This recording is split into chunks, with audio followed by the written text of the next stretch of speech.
तो आप सभी का दोबारा से स्वागत है। आज हम करने जा रहे हैं केमिकल काइनेटिक्स का लेक्चर नंबर 2। लास्ट लेक्चर में हमने बात कर ली थी किस किस के बारे में। हमने बात कर ली थी क्या होता है rate of reaction, basic chemical kinetics के बारे में हमने बात कर ली थी कि रेट ऑफ रिएक्शन क्या होता है, रेट ऑफ रिएक्शन निकालते कैसे हैं, ये सारी चीज़ों की बात कर ली थी। हमने बोला था एक बात हमने पिछले लेक्चर में की थी कि डिफरेंट रेट ऑफ रिएक्शन होने का कारण क्या है। तो मैंने दो बात कही थी, क्या कही थी, दो बात कही थी कि बॉन्ड फॉर्मेशन, बॉन्ड की जो ब्रेक करने में जो एनर्जी लगती है वो अलग अलग होती है सबकी, इसलिए डिफरेंट रेट ऑफ रिएक्शन होती है। लेकिन एक ही रिएक्शन, मान लो एक ही रिएक्शन थी, बार प्रोसेसिंग मान लो N2+3H2 गिव एनर्जी, ये प्रोसेस की रेट ऑफ, इस प्रोसेस का जो रेट आएगा, इस रेट को भी मैं डिफरेंट कंडीशन अगर मैं लगा दूं तो इस रेट को भी मैं चेंज कर सकता हूँ, मेरा पूरा अधिकार है। याद आज हम ये पढ़ना कि कौन कौन से ऐसे फैक्टर है, कौन कौन से ऐसे फैक्टर है जो किसी रेट ऑफ रिएक्शन को अफेक्ट करते हैं कि अगर मैं ये चीज़ों को चेंज कर दूं तो सेम रिएक्शन का रेट पहले जो था बाद में वो नहीं रहेगा, वो क्या हो जाएगा, चेंज हो जाएगा।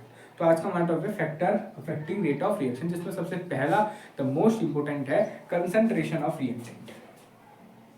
कंसंट्रेशन ऑफ, कि जो हम रिएक्टेंट ले रहे हैं उसकी कंसंट्रेशन कितनी है। अब कई लोगों को लगता है कि यार ज़्यादा कंसंट्रेशन ले लेंगे तो ज़्यादा कंसंट्रेशन लेंगे तो ज़्यादा टाइम लगेगा। वो टाइम थोड़ी है दोस्त, ज़्यादा कंसंट्रेशन लेंगे तो ऐसा नहीं कि ज़्यादा टाइम लगेगा, नहीं, ये बात नहीं। कई लोग उसको कन्फ्यूज आती है, भाई कंसंट्रेशन अगर हमने ज़्यादा ले ली तो रेट ऑफ रिएक्शन को घट जाना चाहिए। कई लोग मिसकंसेप्शन बना रखे कि रेट ऑफ रिएक्शन टाइम है कि कितना टाइम लगेगा, टाइम नहीं है, वो स्पीड है। तो एक्चुअल में होता ही है कि कंसंट्रेशन ऑफ रिएक्टेंट ना, कंसंट्रेशन ऑफ रिएक्टेंट को तुम जितना ज़्यादा लेते हो उतना तुम्हारा रेट जो होता है वो बढ़ जाता है। ये चीज़ बताया है लॉ ऑफ मास एक्शन में। किसने? Law of mass action. ये law of mass action, law of mass action, bracket में लोमा भी कहते हैं, सिर्फ लोमा नहीं कहते। Law of mass action, law of mass action कहता है according to the rate of any chemical reaction, the rate of any chemical reaction is directly proportional to the concentration of reaction।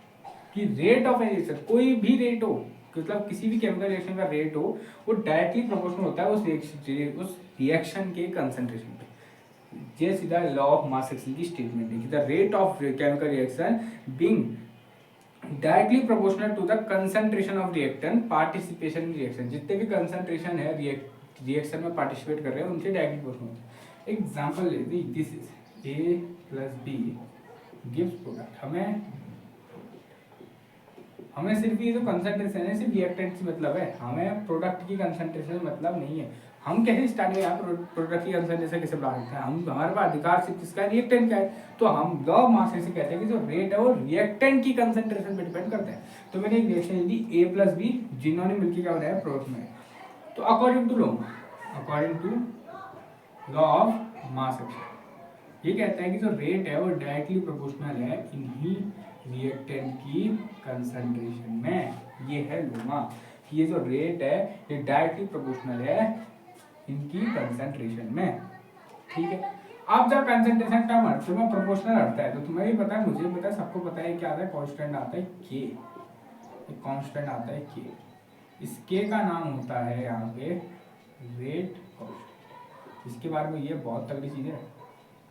आज से ज़्यादा chemical kinetics जो तुम पढ़ोगे ना उसके बाद वो इसी के बेसिस में, कोई इस के को इंटीग्रेटेड जो रेट लॉ से निकालेगा, अलग अलग तरीके से निकालना पड़ेगा। और जो बहुत जरूरी चीज़ है के रेट कांस्टेंट कैसे निकला, जब भी अकॉर्डिंग रेट कांस्टेंट निकला कैसे, क्योंकि हमने पढ़ा था लॉ ऑफ मास एक्शन में जो रेट है वो रिएक्टेंट की कंसंट्रेशन पे डायरेक्टली प्रोपोर्शनल होता है। तो मैंने एक जनरल रिएक्शन दी A+B गिव्स प्रोडक्ट, तो मैंने लोमा के according, law of mass action के अकॉर्डिंग मैंने R प्रोपोर्शनल टू A और B कर दिया। प्रोपोर्शनल हटाते कांस्टेंट आएगी जिसका नाम था रेट कांस्टेंट। अब कभी तुम्हें ही पता है, मुझे ही पता है कि ये जो A और B होते हैं ये 1 मोल के हर बार नहीं होते, स्टोइकियोमेट्रिक कोएफिशिएंट में होते हैं, स्टोइकियोमेट्रिक कोएफिशिएंट में होते हैं। तो अगर मैं जनरल रिएक्शन ले लूं A+B, अगर कभी कोई स्टोइकियोमेट्रिक कोएफिशिएंट आ गया,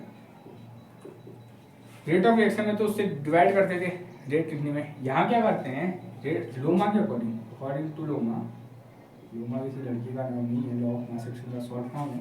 according to law of mass action जो रेट है वो डायरेक्टली प्रोपोर्शनल अभी भी करेगा कंसंट्रेशन में ही, ए और बी की कंसंट्रेशन में, पर जो स्टोइकियोमेट्रिक कोएफिशिएंट है इनकी पावर पे चले जाएगा। ए का स्टोइकियोमेट्रिक कोएफिशिएंट स्मॉल है जो इसकी पावर में जाएगा, बी का स्मॉल बी है तो इसकी पावर में, और इसका प्रोपोर्शनल का क्या आएगा, तो ये according to law of mass action ये होता है। अब डायरेक्टली प्रोपोर्शनल है तो तुम्हें भी पता है कि अगर मैं कंसंट्रेशन को इंक्रीज करूंगा तो ऑब्वियसली रेट इंक्रीज होगा। तो पहला इसमें अभी और बात हो गया, इसमें अभी और बात छिड़ेगी रेट लॉ टाइम में, क्या छिड़ेगी वो बात बताऊंगा अभी। इसमें अभी लेते समझो कि पहला factor affecting concentration of reactant है कि तुम जितना रिएक्टेंट की कंसंट्रेशन को बढ़ाओगे उतनी ज्यादा तुम्हारा रेट बढ़ेगा। ये किसने कहा, ये कहा किसने लॉ ऑफ मास एक्शन के अकॉर्डिंग, किसने कहा लॉ ऑफ मास एक्शन। ठीक है, अब the second one temperature. Temperature is the most important factor of any reaction. किसी भी रिएक्शन में टेम्परेचर बहुत इंपोर्टेंट फैक्टर होता है। तुमने सॉल्यूशन में बताया कुछ चीज़ घुली जाए तो पानी उबालो, पानी में चीनी डालो, आराम से उग जाती है। तो टेम्परेचर बड़ा इंपॉर्टेंट है। सिंपल बात है, अगर मैं बताऊँ तो तुम्हें पता होना चाहिए कि एक सिंपल है भाई, जितना तुम टेम्परेचर इंक्रीज करोगे ना, ऐसा होता है देखो, रेट डायरेक्टली प्रोपोर्शनल होता है टेम्परेचर की। सिंपल बात, रेट डायरेक्टली प्रोपोर्शनल होता है टेम्परेचर की, कि जितना तुम टेम्परेचर बढ़ाओ रेट उतना बढ़ जाएगा, जितना टेम्परेचर बढ़ाओ रेट उतना बढ़ जाएगा। एक स्टडी जब करी गई, जनरल स्टडी करी गई कि और रिएक्शन में देखा गया कि टेम्परेचर बढ़ाने से रेट किस तरीके से बढ़ा है, तो एक जनरल स्टडी ये निकली कि जब तुम 10 डिग्री सेंटीग्रेड टेम्परेचर को इंक्रीज कर दो, 10 डिग्री सेंटीग्रेड टेम्परेचर को इंक्रीज कर दो, तो तुम्हारी जो रिएक्शन है 2 से 2.5 टाइम्स लगभग इंक्रीज करता है। रेट ऑफ रिएक्शन इतना इंक्रीज कर जाता है, 2 या 2.5 times rate of reaction increase कर जाता है। मतलब अगर कभी कोई रिएक्शन लगभग मान लो 25 डिग्री सेंटीग्रेड में हो रही है, उसका रेट ऑफ रिएक्शन मान लो 10 आया, तो अब मान लो कि तुमने उसका बस टेम्परेचर बढ़ा के 35 डिग्री सेंटीग्रेड कर दिया, तो उसकी रिएक्शन या तो हो जाएगी 20 या 25 बढ़ जाएगी। क्यों? क्योंकि टेम्परेचर रेट के डायरेक्टली प्रोपोर्शनल होता है। जितना ज्यादा तुम temperature, with the increase of temperature the rate of reaction increase. क्यों होता है इसका कारण अगर कोई पूछ देता है तो तुम इतना बोलना कि जैसे जैसे टेम्परेचर इंक्रीज होता है मॉलिक्यूल की काइनेटिक एनर्जी भी इंक्रीज होती है। काइनेटिक एनर्जी इंक्रीज होती है तो मॉलिक्यूल आपस में टकराते जाते हैं। मॉलिक्यूल आपस में देर टकराते हैं तो तुम्हें अगर पता होगा कि क्लास में तुमने कोलिजन थ्योरी पढ़ रखी है कि जितने ज्यादा मॉलिक्यूल टकराएंगे उतने ज्यादा का चांसेस बढ़ जाएंगे रिएक्टेंट की प्रोडक्ट में कन्वर्ट होने का, क्योंकि बिना टकराए कोई भी रिएक्टेंट प्रोडक्ट में कन्वर्ट नहीं होता है। कोलिजन थ्योरी ये कहती है। और टेम्परेचर के इंक्रीज से काइनेटिक एनर्जी इंक्रीज होती है। काइनेटिक एनर्जी इंक्रीज मतलब वेलोसिटी इंक्रीज, टकराने की स्पीड इंक्रीज, तो ऑब्वियसली रेट ऑफ रिएक्शन तो बढ़ेगा। कारण ये है कि कभी पूछ देते हैं, वैसे आता नहीं है कि भाई कि बताओ कारण एग्जैक्टली बताओ क्या है, तो सिंपल होना है कि जिस तरीके से तुम टेम्परेचर को इंक्रीज करते हो उसी के तरीके से मॉलिक्यूल की काइनेटिक एनर्जी इंक्रीज आती है। तो काइनेटिक एनर्जी इंक्रीज आती है तो वो टकराते ज़्यादा तेजी से तो वो चीज़ें रिएक्टेंट में ज़्यादा कन्वर्ट होती है। The third one is like surface area. ये जो सरफेस एरिया वाला टर्म है नहीं, मेनली गैस के काम आता है। जो रिएक्शन गैसेस फॉर्म होती है उनके लिए काम आता है।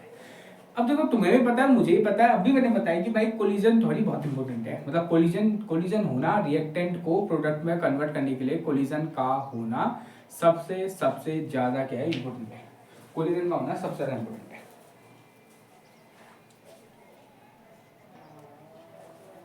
तो कोलिजन का होना मैंने कहा था क्या है, सबसे ज्यादा क्या है, इंपॉर्टेंट है।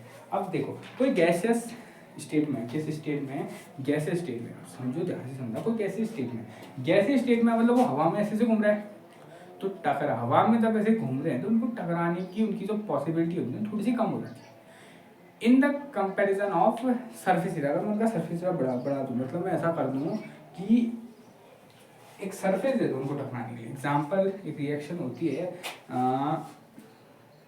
हवा processing N2+CH2NH3।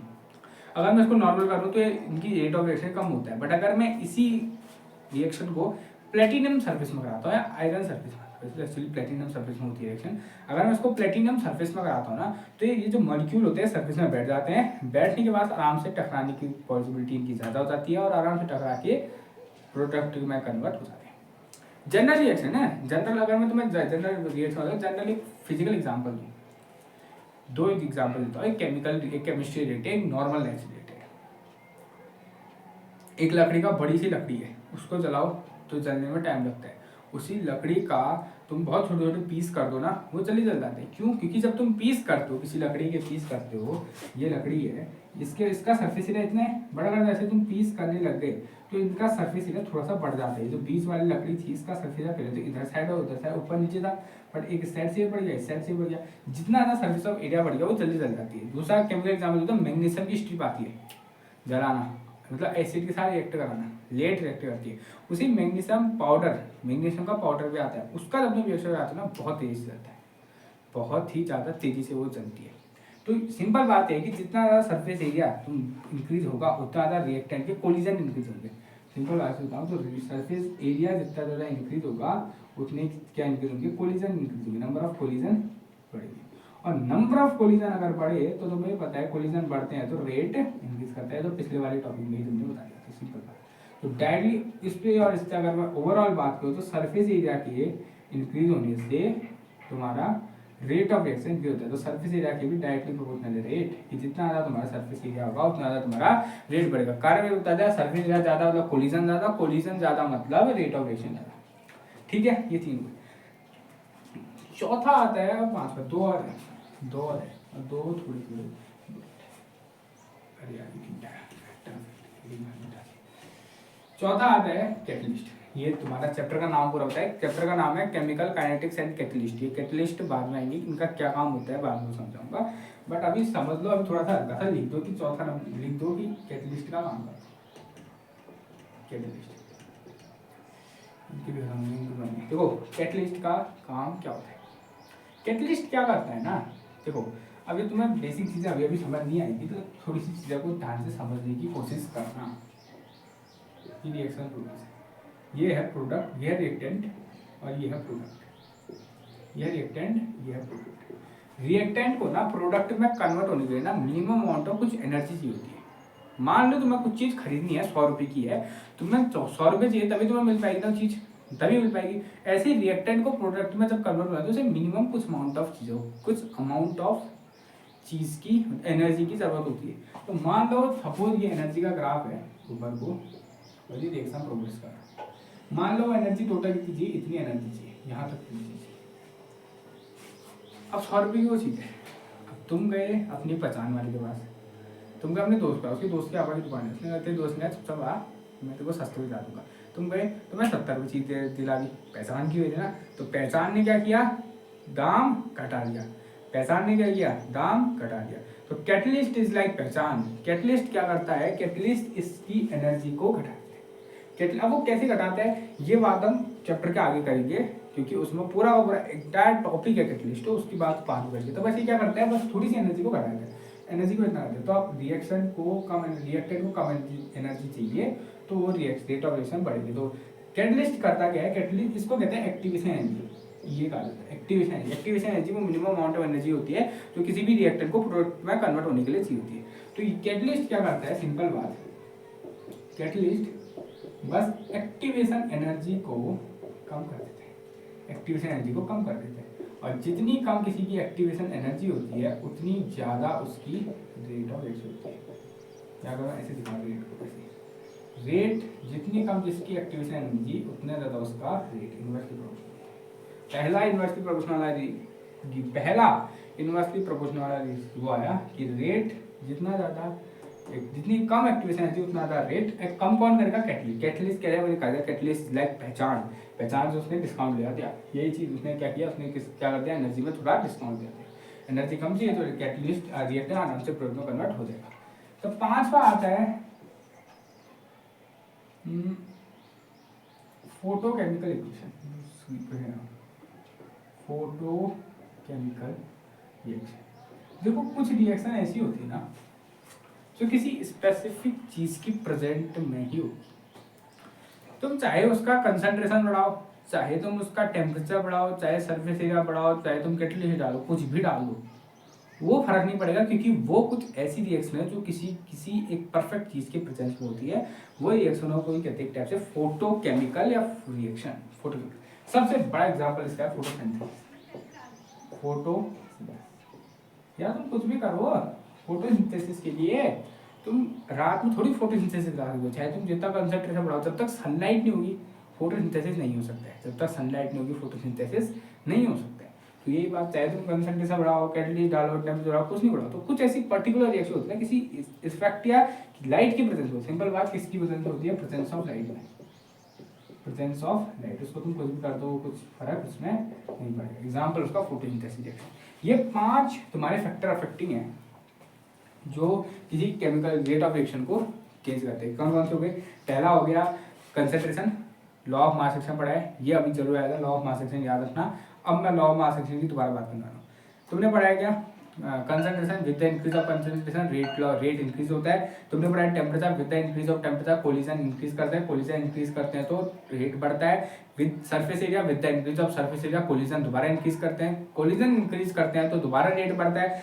With the help of catalyst, catalyst ये एक्टिवेशन एनर्जी को कम करता है, एक्टिवेशन एनर्जी कम होती है तो रेट बढ़ता है। और पांचवा photochemical equation, sorry photochemical reaction, ऐसी रिएक्शन जो प्रेजेंट लाइट की वजह से होते हैं उसको तुम कुछ भी करो कोई फर्क नहीं पड़ेगा। ठीक है, आई थिंक ज़्यादा लंबा लेक्चर नहीं हुआ तो रेट लॉ शुरू कर देते हैं।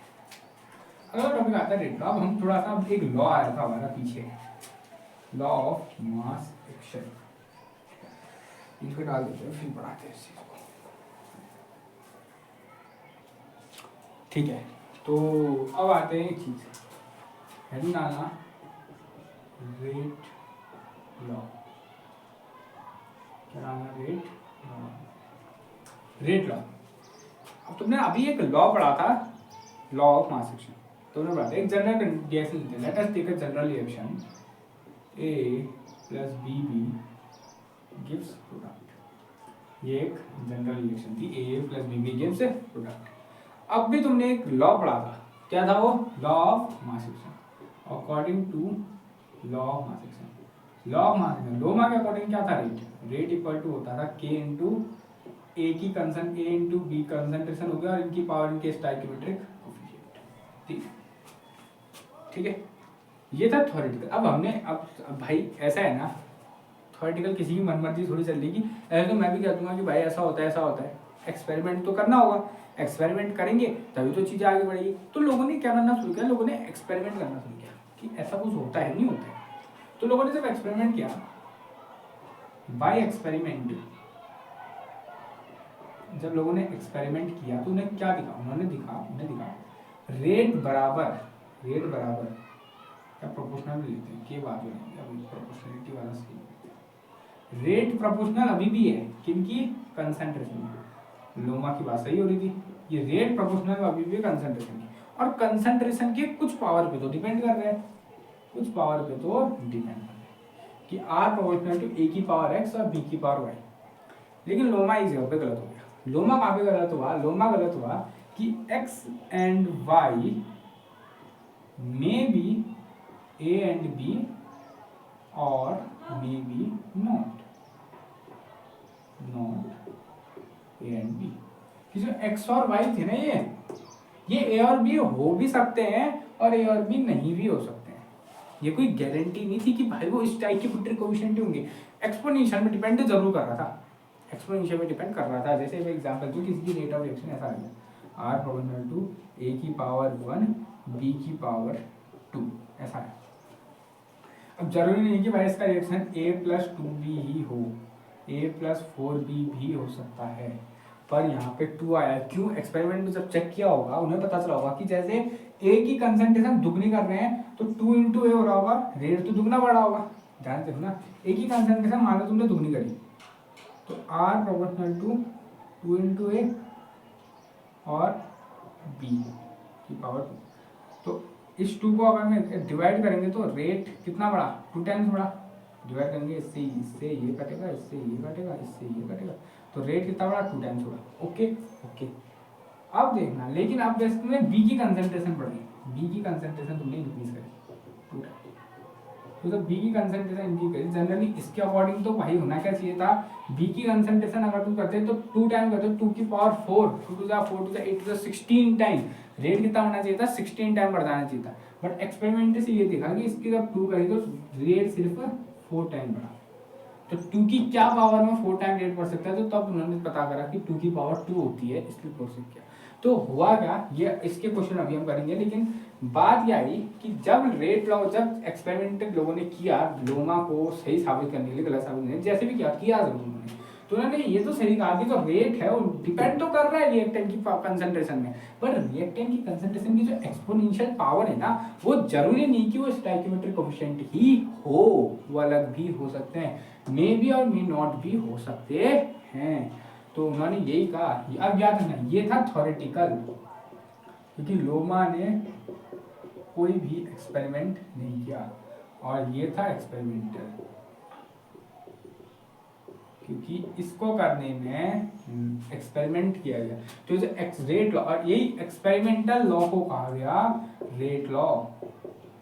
रेट लॉ एक्सपेरिमेंटल था। रेट लॉ क्या कहता है, अकॉर्डिंग टू रेट लॉ ने कहा क्या, रेट लॉ ने कहा कि जो हमारी कंसंट्रेशन है, the rate law is of the reaction is directly proportional to the those concentration power, क्या कहा, those concentration power of reactant which value is determined by experiment। क्या कहा, रेट लॉ कहता है कि जो रेट ऑफ रिएक्शन वो directly proportional होता है ए कंसंट्रेशन ए और बी की वह पावर में जिनको हमने एक्सपेरिमेंटली डिटरमाइन किया गया है। सिंपल बात। तो एक्चुअल में ये रेट लोमा गलत हो गया, क्योंकि ये थ्योरेटिकल है, ये चीज गलत हो गई, क्योंकि ए और बी अगर तुम इस पर न्यूमेरिकल करने जाओगे तो गलत हो जाएगा। अब बताएगी ये चीजें, और एक्स और वाई ये क्वेश्चन बताएगा, ठीक है। तो इसके लिए आप ये वाली इक्वेशन को थोड़ा आगे सॉल्व करें, तो यहाँ भी आर प्रोपोर्शनल टाइप, यहाँ भी कांस्टेंट तो सेम ही आता है के, और यहाँ पे वाले कांस्टेंट का भी नाम तो सेम ही है, जो कि है रेट कांस्टेंट, जो कि क्या है, रेट कांस्टेंट। देखिए इसको स्पेसिफिक रेट कांस्टेंट कहा जाता है, स्पेसिफिक रेट कांस्टेंट। ये जहाँ पे तो क्या आता है उसको नॉर्मल रेट कांस्टेंट कहा जाता है, क्योंकि वो थ्योरेटिकल है। ये थोड़ा नाम बड़ा है, थोड़ा दूसरी जगह से आया है, ये माना कि वो ये है तो होगा भी रेट कांस्टेंट, पर दूसरी जगह क्या है उसका एक स्पेशल नाम दे दिया इन्होंने, दिया वो दे दिया स्पेसिफिक रेट कांस्टेंट। इसकी बात आती है, ठीक है, बात है समझ। तो रेट लोमा जो है, लॉ ऑफ मास एक्शन, वो थ्योरेटिकल वैल्यू है, एक थ्योरेटिकल है, वो एक्सपेरिमेंटल नहीं है, वो सही भी हो सकता है, गलत भी हो सकता है। ऐसा नहीं कि भाई ये ना होगा, हो सकता है, बट हर बार वो ये पक्का नहीं है। और रेट लॉ क्या है, एक्सपेरिमेंटल है, ठीक है। अब साइंटिस्टों ने क्या किया था, सही साइंटिस्ट ही होता है, केमिस्ट बोलने में लगता है कि वो डॉक्टर मेडिकल स्टोर वाले। देखो साइंटिस्ट ने क्या किया, साइंटिस्ट ने ये जो एक्स और वाई थे इनकी एक्सपोनेंशियल पावर उनको ऐड कर दिया, तो कुछ वैल्यू आई। कई जगहों में, बहुत जगह में, कुछ मान लो जगह या मान लो एन मिल गया, इन सबको ऐड किया एन मिल। बहुत रिएक्शन के लिए एन की वैल्यू सेम थी, बहुत हो गई, और दूसरे कुछ के लिए भी, बहुत रिएक्शन के लिए कुछ की एन की वैल्यू आ रही थी। तो उन्होंने कहा ना कि कुछ स्पेसिफिक रिएक्शन, उन्होंने रिएक्शनों की ग्रुप बनाई कि ये सारी रिएक्शन के लिए एन की वैल्यू इतने आए थे, उनको इस ग्रुप में डाल देते हैं, ये सारी रिएक्शन के लिए एन की वैल्यू इतने आए थे, उसको इस ग्रुप में, इसको इस ग्रुप। तो उन्होंने कहा कि इसको एक स्पेशल नाम देते हैं। तो उन्होंने एक स्पेशल नाम दिया कि उस रिएक्शन को, क्या उस, अगर हम किसी भी रेट लॉ के अकॉर्डिंग उनकी एक्सपोनेंशियल पावर को सम कर देते हैं ना, तो हमें रिएक्शन का क्या मिल जाता है, ऑर्डर मिल जाता है। तो यहाँ से निकली क्या चीज, ऑर्डर ऑफ रिएक्शन। किसी रिएक्शन की ऑर्डर कोई नई चीज नहीं है, वो रेट लॉ ही है, याद रखना, not from law of mass action.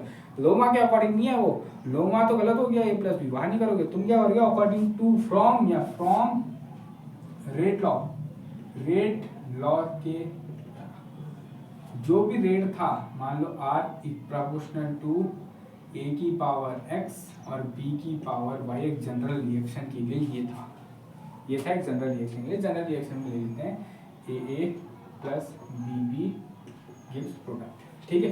तो इस रिएक्शन के लिए ये रेट लॉ के अकॉर्डिंग ये था रेट। अगर मैं इस रिएक्शन की जो एक्सपोनेंशियल पावर एक्स और वाई को प्लस कर देता हूँ, तो मेरे को एक नई चीज मिलती है, वो होता है ऑर्डर। तो जो n है ना, ये n ये ऑर्डर है इस रिएक्शन का, ये क्या है, ऑर्डर है। तो सम ऑफ, क्या कहा, ऑर्डर रिएक्शन क्या है, sum of the concentration power term of various reactant from the rate law, क्या कहा, sum of the concentration power, sum करो किसका, कंसंट्रेशन पावर ऑफ का वेरियस ऑफ द रिएक्टेंट, जो अलग अलग रिएक्टेंट है, from rate law, not law of mass action, लोमा के अकॉर्डिंग नहीं, रेट लॉ के अकॉर्डिंग सम करते हो तो तुम्हें एक वैल्यू मिलती है जो क्या होती है, ऑर्डर ऑफ एच होती है। अब रिएक्शन बहुत अलग अलग ऑर्डर की होती है। बहुत अलग है। इनका सम 0 भी आ सकता है, 1 भी आ सकता है, 2 भी आ सकता है, 1/2 भी आ सकता है, 3/4 भी आ सकता है, कुछ भी आ सकता है। तो डिफरेंट ऑर्डर ऑफ रिएक्शन होती है। Zero order reaction, zero order reaction आती है जिन ऑर्डर में इनका सम क्या है, 0 है। फर्स्ट ऑर्डर रिएक्शन जिनमें इनका सम क्या है, 1 है। सेकेंड ऑर्डर रिएक्शन जिनमें इनका सम क्या है, 2 है। जैसे हाफ ऑर्डर, 3/4 ऑर्डर, अलग अलग। तो सबके लिए एग्जाम्पल आना जरूरी है कि सब टाइप ऑफ रिएक्शन के लिए ये example are very important in chemistry. थोड़ी जितना लिखते हो ना तुम पेपर में, अगर तुमने एग्जाम्पल लिखे ना तो ज़्यादा नंबर मिलते हैं। एक बात जानना, और एग्जाम्पल बहुत जरूरी है केमिस्ट्री में, ठीक है। तो एक एक रिएक्शन, मान लो कभी एन की वैल्यू 0 आई, तो अगर जीरो ऑर्डर रिएक्शन, एन की वैल्यू क्या आ गई, 0 आ गई, तो जीरो ऑर्डर। अगर कोई रिएक्शन कैसे ऑर्डर किया, 0 ऑर्डर, मतलब इनका जो सम आया वो क्या आ गया, 0 आ गया। तो जीरो ऑर्डर रिएक्शन मतलब इनका सम 0 आने वाला है। अब क्या तुम कहोगे सर किसी का सम 0 मतलब 1 + 1 माइनस में रहेगा? नहीं, ऐसा भी नहीं हो सकता है। ऐसा हो पक्का नहीं। जैसे मैं बताता हूँ रिएक्शन देता हूँ, ये 2HI होता है H2 + H2।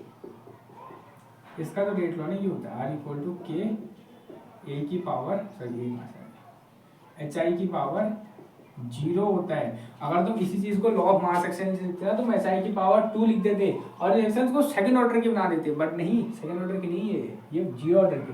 अब सर 0 का मतलब क्या? 0 का मतलब ये है कि चाहे तुम HI कितना भी डालो, भर भर के डालो, फर्क नहीं पड़ता।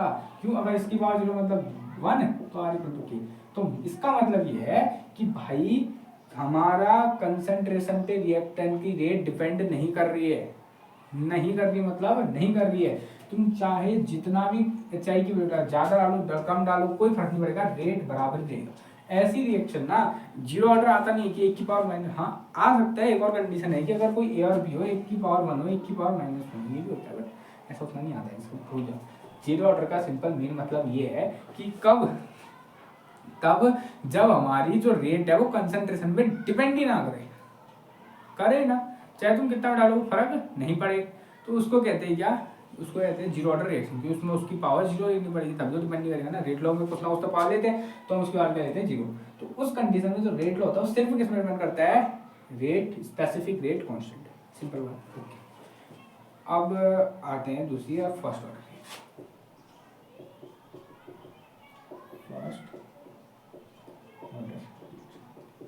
ऐसी रिएक्शन जिनमें कंसंट्रेशन किस पर डिपेंड कर रहा है?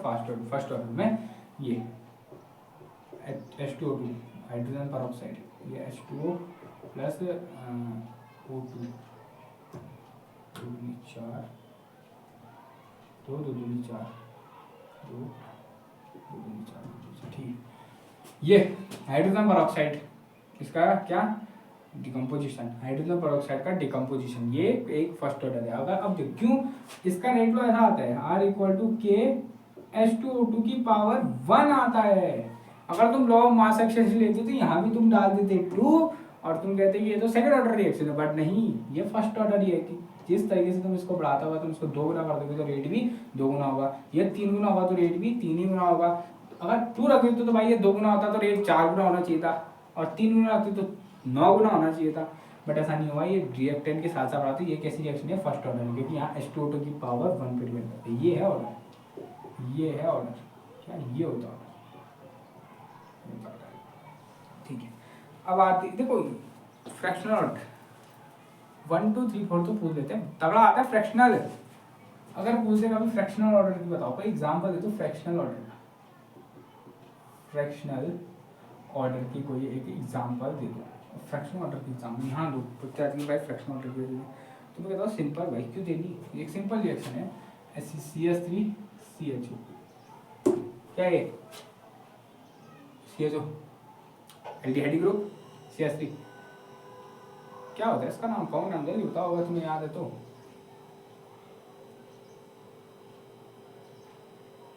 एक होता था फॉर्मल्डिहाइड SCHO, फिर होता था एसिटल्डिहाइड CH3CHO, एसिटल्डिहाइड, ये एसिटल्डिहाइड है। ये ऑर्गेनिक तुम्हें आएगी, और बेटा ऑर्गेनिक आएगी। ऑर्गेनिक बड़ी खतरनाक चीज़ है, तुम आओ तो सही। तो नाम ज़्यादा याद नहीं चाहिए, 12th की चीज़ है यार भाई। HCHO फॉर्मल्डिहाइड होता था, तब सिर्फ एक कार्बन होता था, 2 कार्बन में एसिटल्डिहाइड नाम आ जाता था, सिंपल बात। इसका जब तुम डिकम्पोजिशन करते हो तो 2 चीज़ें उठता है, ये टूटता है, दो चीज़ टूटता है, एक टूटता है CH4 मतलब मिथाइल में, और दूसरा टूटता है CO कार्बन मोनोऑक्साइड। एक टूटता है CH4 में, एक टूटता है कार्बन मोनोऑक्साइड में। इस पॉइंट में ना अगर तुम इस CH3OH की रेट लॉ निकालने की कोशिश, मतलब वो निकालने की कोशिश, ऑर्डर निकालोगे, तो अब अगर तुम लॉ ऑफ मास एक्शन लगाए तो कहते हैं आप 1 है तो यहाँ 1 में से नहीं ना बेटा ना, ये होता है 3/2, इसकी पावर 3/2 पर डिपेंड करती है। अब 3/2 में कैसे डिपेंड करती है, तो अगर मैं CH3 को 4 गुना ले लूँ, कितना ले लूँ 4 गुना, तो तुम जनरली सोचोगे कि 4 गुना ले जाए तो रेट 4 गुना होना चाहिए, पर 4 गुना नहीं करता। 4 को मैंने लिख दिया 2 का स्क्वायर, क्यू होल पावर 3/2, 2 से 2 गया, 2 की क्यूब मतलब 2 का क्यूब 8 गुना बढ़ जाते, 8 गुना। तुमने अगर 4 गुना CH3 दिया तो 8 गुना रेट बढ़ गया। तो ऐसे होता है, क्यूब इसमें डिपेंड करती है 3/2, किसमें डिपेंड 3/2। ये है फ्रैक्शनल ऑर्डर की, ये जनरली तुम्हें याद होनी चाहिए। एग्जाम्पल आर वेरी इंपॉर्टेंट दोस्त, example are very very very very important. Okay, अब मैंने कहा था ना कि एक बहुत इंपॉर्टेंट तगड़ी चीज है, बहुत ही क्या है, बहुत खतरनाक चीज है। क्या ये है वो चीज, ये यहाँ भी अगर निकाले तो ये स्पेसिफिक रेट कांस्टेंट। क्या है ये? Specific rate constant.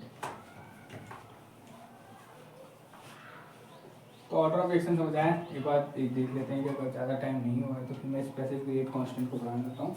अगर ज़्यादा टाइम हो गया तो ज़्यादा लंबा लेक्चर नहीं करते।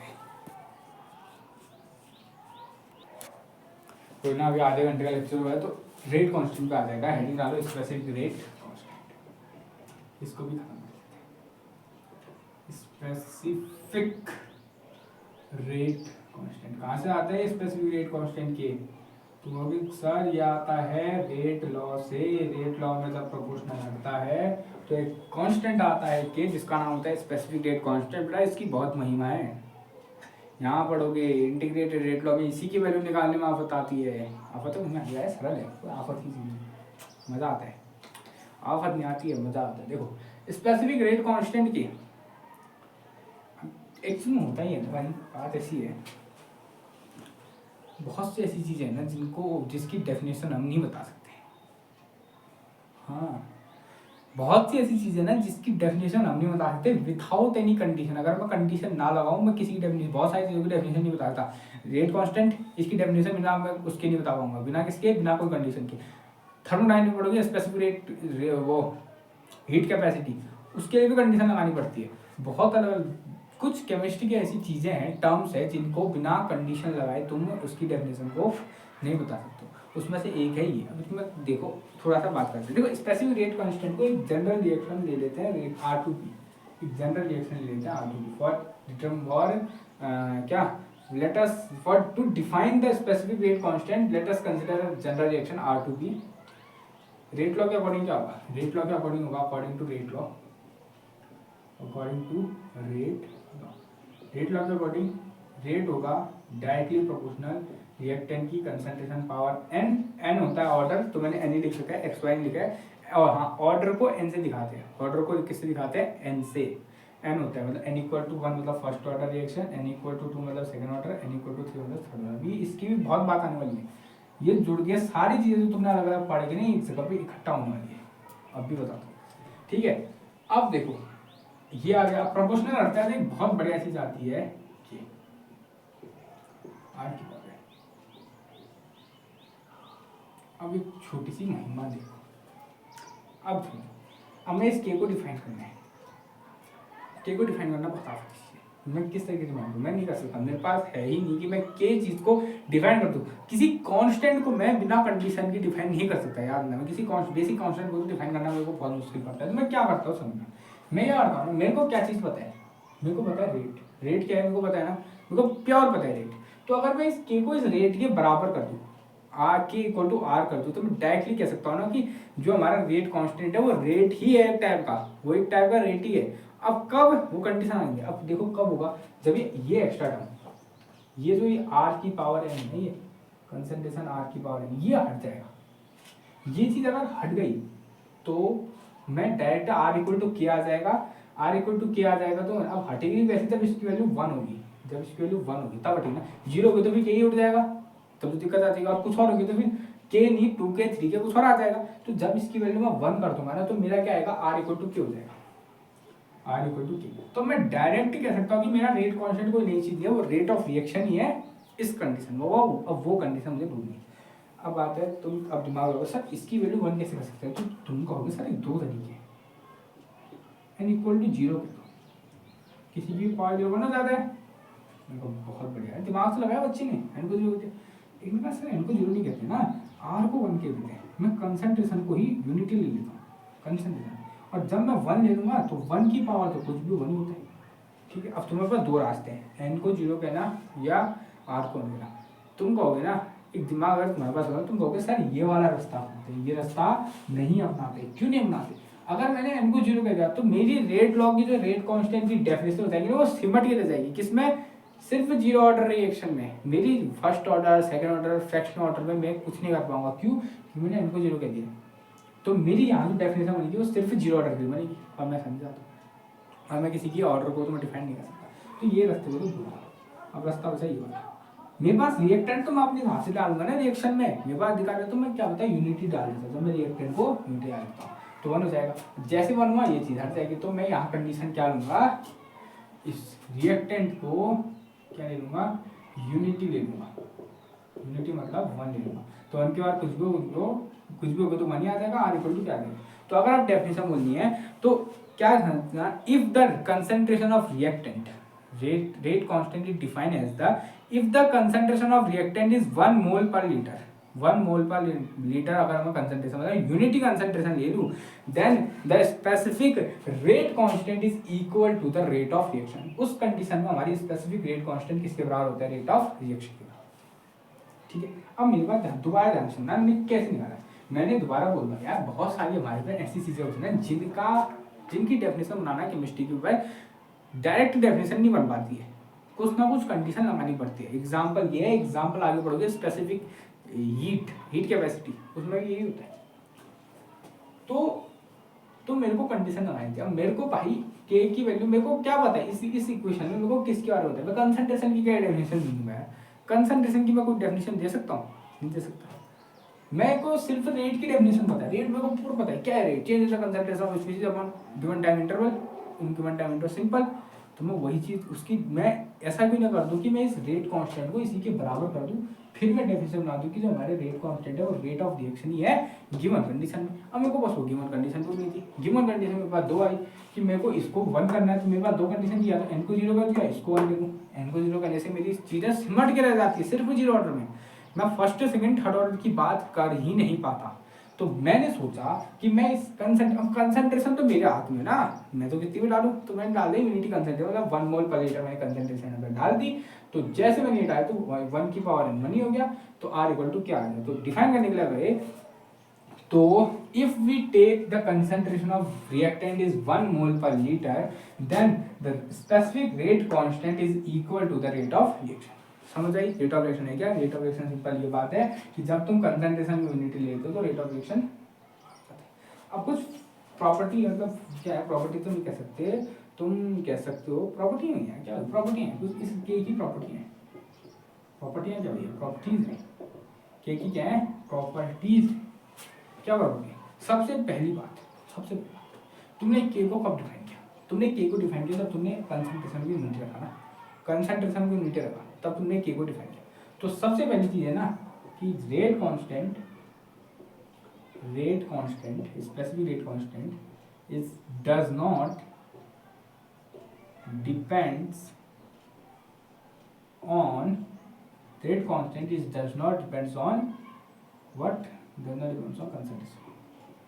रेट कांस्टेंट कंसंट्रेशन पे डिपेंड नहीं करता, क्योंकि हमने डिफाइन ही तब किया जब तुमने कंसंट्रेशन यूनिटी ली। तो एक बात याद रखना, कंसंट्रेशन पे डिपेंड नहीं करता है, लिखाना जरूरी है, क्वेश्चन घबराने वाला होता है। अब भी तुमने कुछ क्वेश्चन पढ़े थे कि भाई अगर मैं कंसंट्रेशन को 2 गुना बढ़ा देता हूँ तो रेट ऑफ रिएक्शन 4 गुना बढ़ जाएंगे, हो रहा नहीं हो रहा था। तो दिमाग है ना पेपर वाला थोड़ा घुमाता है, वो कहता है कि बताओ अगर मैं कंसंट्रेशन को 10 गुना बढ़ा देता हूँ तो मेरी रेट कांस्टेंट कितना बढ़ेगा। तो अब लोग घबरा जाते हैं यार, 10 गुना बढ़ा देता हूँ, ऑर्डर 10 गुना बढ़ा देता हूँ आर इक्वल टू मेरे को मिल रहा है कंसंट्रेशन की पावर 2, तो 10 के स्क्वायर आ जाएगा 100। तो कई लोग ऑप्शन में ऑप्शन होता है ऐसा 100 10 remain constant, none of these. अब कई लोग करते हैं 10 की स्क्वायर 10 की पावर 2 मतलब 10 का स्क्वायर 100, और यहीं पे हो जाते हैं मार्क्स। फिर वही बात, ये तो रेट बढ़ेगा ना, उसने पूछा रेट कांस्टेंट कितना बढ़ेगा, और तुम्हें ये बात बतानी चाहिए कि रेट कांस्टेंट कंसंट्रेशन पे डिपेंड करता ही नहीं है। तो बढ़ जाएगा कंसंट्रेशन कितना बढ़ाओ, रेट कांस्टेंट उतना ही रहेगा, रेट कांस्टेंट नहीं बढ़ता, तो ये आंसर गलत है, ये ऑप्शन ये रिमेन है।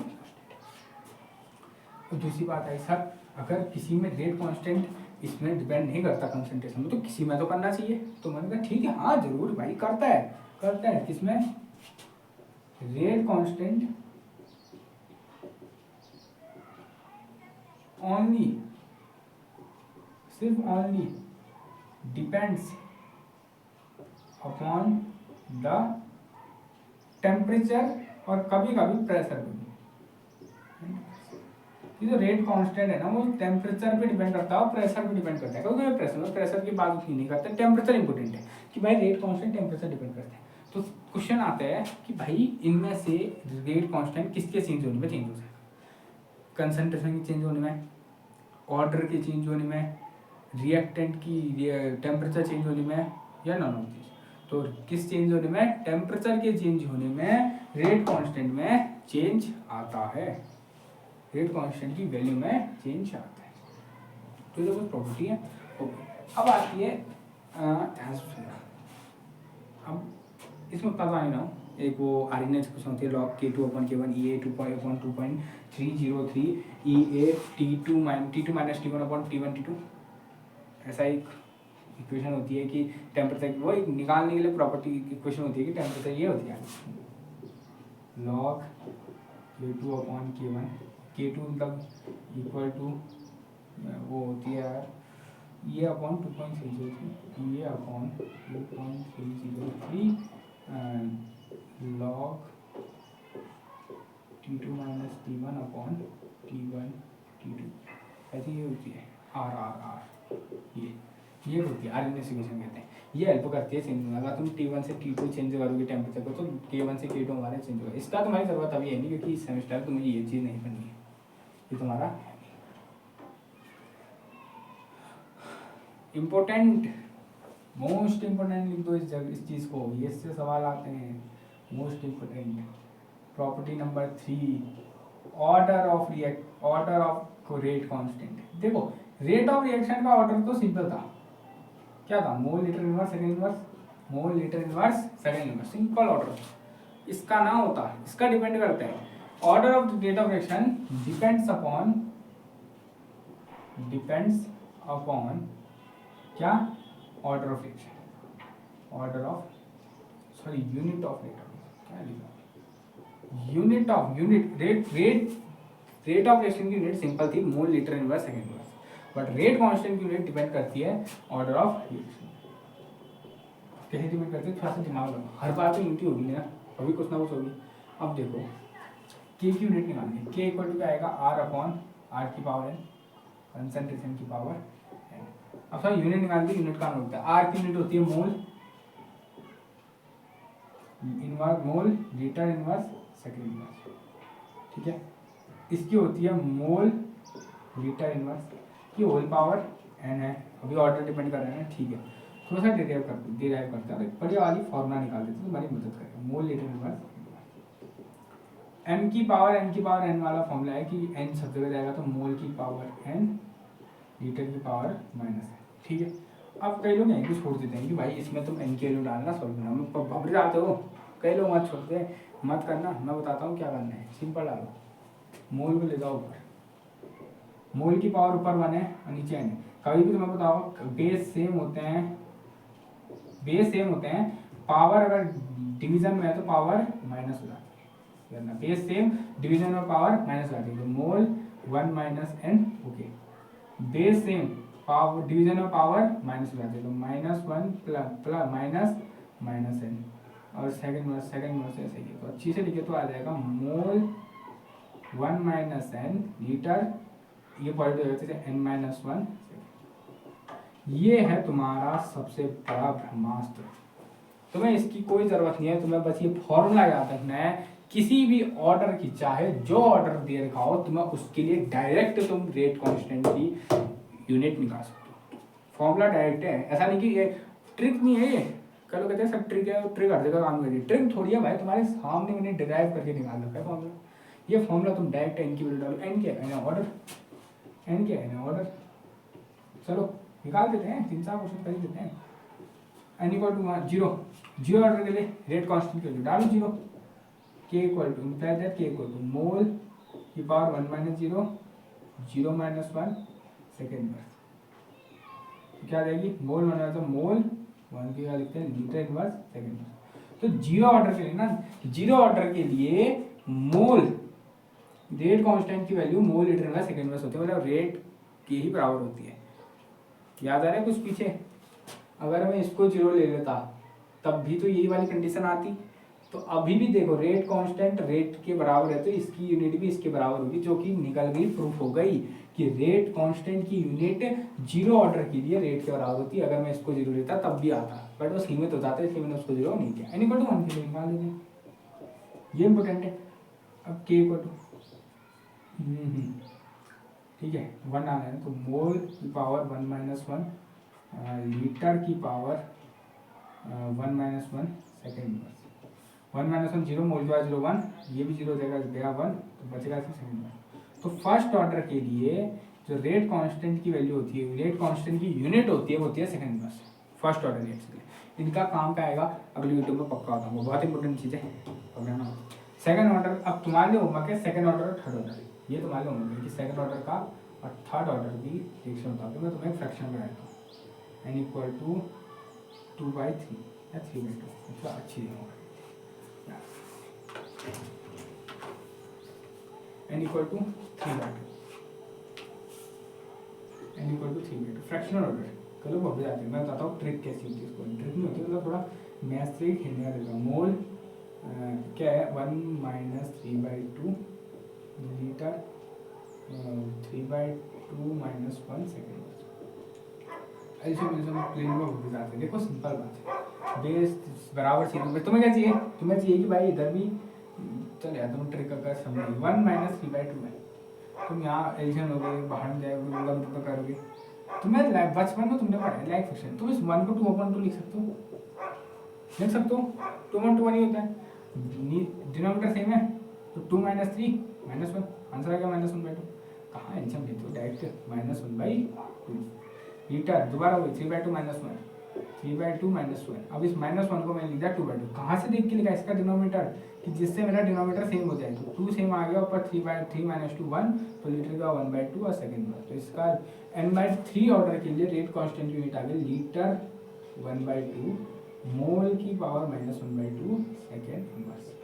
ये ठीक है, तो समझ भाई क्या था। इसके बारे में अभी हम अगली वीडियो में बात करेंगे इस ऑर्डर के बारे में, क्योंकि ये बहुत जरूरी चीज़ है। तो आज की बारे में रिवाइज कर लेते हैं। कहाँ शुरू करा हमने? सोचा था फैक्टर करके कि सेम ऑर्डर में डिफरेंट फैक्टर को कैसे करा जाता है। कंसंट्रेशन लोमा, कंसंट्रेशन बढ़ाओ बढ़ेगा, टेम्परेचर बढ़ाओ बढ़ेगा, सरफेस बढ़ाओ बढ़ेगा, प्रेजेंस कुछ होती है उसी प्रेजेंस और लाइट में ही होती है। और दूसरी एक्टिवेशन एनर्जी, कैटलिस्ट लगाओ एक्टिवेशन एनर्जी घटेगी, रेट ऑफ रिएक्शन बढ़ेगा। फिर हमने लोमा में बात की थी कि वो थोड़ा थ्योरेटिकल था, फिर हम जब एक्सपेरिमेंटल में आए थे तो हमें बताया कि वो गलत है, उसकी कंसंट्रेशन पावर गलत है। डिपेंड तो करता है बट कंसंट्रेशन पावर गलत है। तो वहाँ से निकला रेट लॉ। रेट लॉ में काफ़ी एक्स और वाई, अगर फिर हमने एक्स और वाई को जोड़ा तो एक्स और वाई की कुछ वैल्यू आई 1 2 3 4, तो वहाँ से हमने निकाली ऑर्डर ऑफ रिएक्शन कि डिफरेंट ऑर्डर की रिएक्शन होती है। बस तुम्हें क्या करना है, sum of the exponential power of reactant terms in rate law. Rate law में रिएक्टेंट टर्म्स की एक्सपोनेंशियल पावर को सम करना है। तुम्हें ये शायद क्या मिलेगा, तुम्हें मिलेगा वहाँ ऑर्डर रिएक्शन। फिर तुम ऑर्डर रिएक्शन में आते हैं डिफरेंट ऑर्डर को लिखते हैं एन से डिनोट करते हैं निकालने। अब मैंने डिफरेंट ऑर्डर बताई थी, फर्स्ट सेकंड ऑर्डर, ये एग्जांपल याद नीचे। फिर हमने वहाँ एक बात की थी, आर प्रोपोर्शनल था। प्रोपोर्शनल था तो क्या है, के का नाम है स्पेसिफिक रेट कांस्टेंट। इसको डिफाइन करने के लिए मैं डायरेक्टली नहीं कर सकता था, इसलिए मैंने इसको यूनिटी माना। तो मेरे को कहा गया कि the rate, if we take the concentration unity, yeah, if we take the concentration of reactant is 1 ml inverse, then the rate of reaction is equal to the rate constant is equal to the rate of reaction. Different उस property थी कि ये concentration में depend नहीं करता है, ये सिर्फ टेम्परेचर में डिपेंड करता है। तीसरा इसकी जो यूनिट है वो डिपेंड करती है ऑर्डर ऑफ रिएक्शन में। डिराइव करके ब्रह्मास्त्र वाला फॉर्मूला निकाला था जहाँ पे एन ऑर्डर है और डिफरेंट ऑर्डर की निकाल दी थी। सेकंड ऑर्डर थर्ड ऑर्डर का स्मॉल होमवर्क है, कल तुम आराम से घर में निकाल के ट्राई करना। आज के लिए इतना ही। लाइक और शेयर सब्सक्राइब कर देना।